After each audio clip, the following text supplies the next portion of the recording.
اگرچه شعر من افسانه توست و جز در خواب رویت را ندیدم. اگرچه شعر من افسانه توست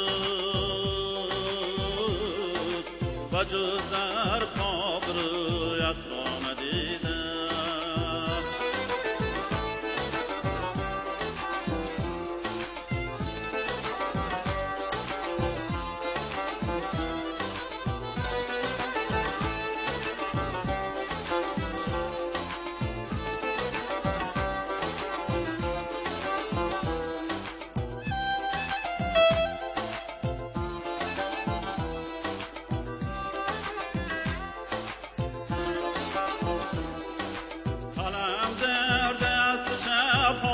کشم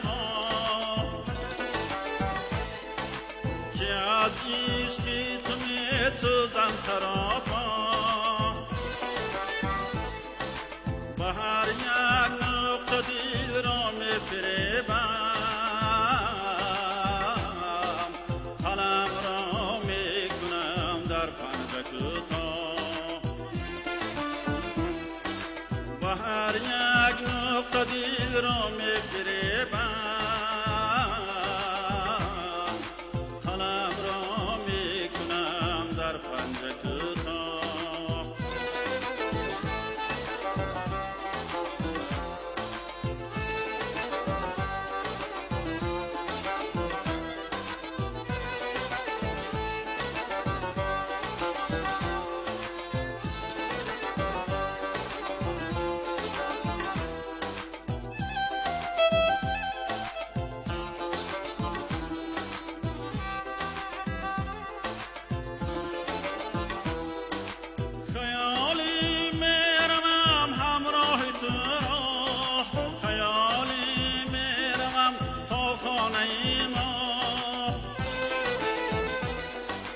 خیالی میروم همراه تو را، خیالی میروم تا خانه ما، خوشان لحظه که چون خواب و خیالی،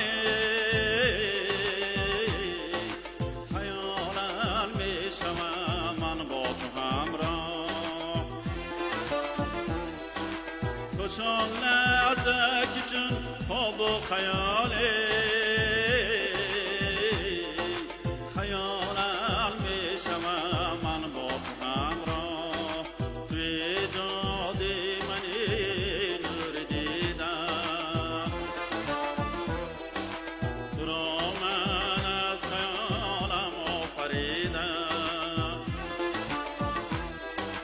اگرچه شعر من افسانه توست و جز در خواب رویت را ندیدم. اگرچه شعر من افسانه توست